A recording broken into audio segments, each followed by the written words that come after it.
Akala namin, hindi ka na darating.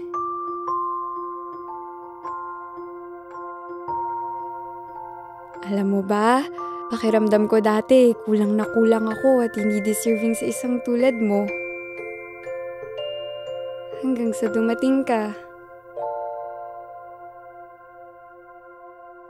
Nung wala ka pa, nabulag ako. Mas pinili kong tignan yung mga kulang sa akin. Hindi ko nakilala ang sarili ko. Kain ka muna. Sige na. Ilang araw ko na hindi kumakain, tapos nagpupuyat ka pa. Ayoko nga! Nawala ako kasi hindi naging madali ang proseso ng pagtanggap.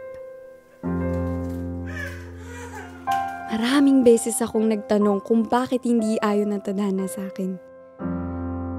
Hindi ko rin namalayan na nakakasakit na rin pala ako ng iba.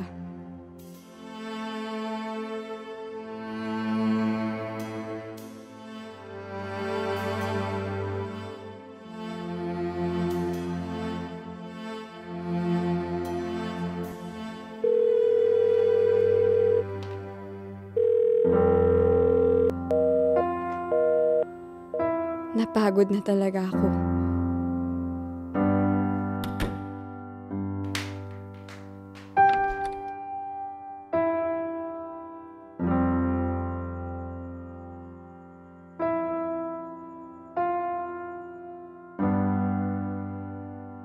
Pero alam mo, kahit pa ulit-ulit kong tignan ng problema,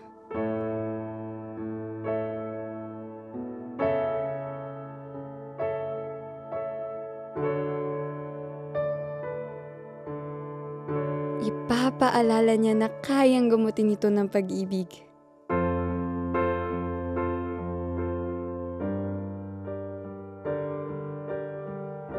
Kahit anong mangyari, deserve mo pa rin. Happy anniversary.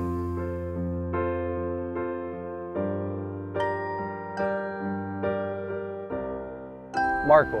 Sam. Sa simula pa lang, may nakita na ng kagandahan sa akin na akala ko wala ako. Happy birthday. Bakit may paganito?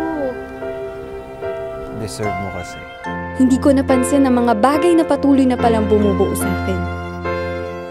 Na sa tuwing sinusukuan ko ang sarili ko, You deserve everything. may hindi pa rin susuko sa akin. Na may tumatanggap sa kabila ng mga kahinaan ko at magpapaalalang deserving ako na maging masaya.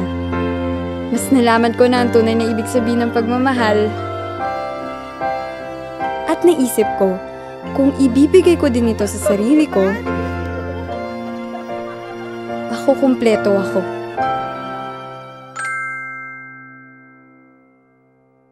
At ngayon, nandito ka na. Sinagot pa rin talaga ang mga panalangin ko. Ibinigay ka sa akin sa panahong alam kong kumpleto na ako. Hindi pala ikaw ang bubuo sa akin kakulangan. Natutunan kong dapat pala buo na ako para maging deserving sa'yo.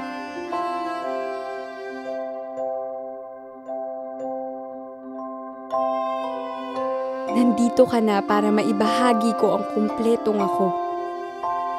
Dahil deserve mo naman.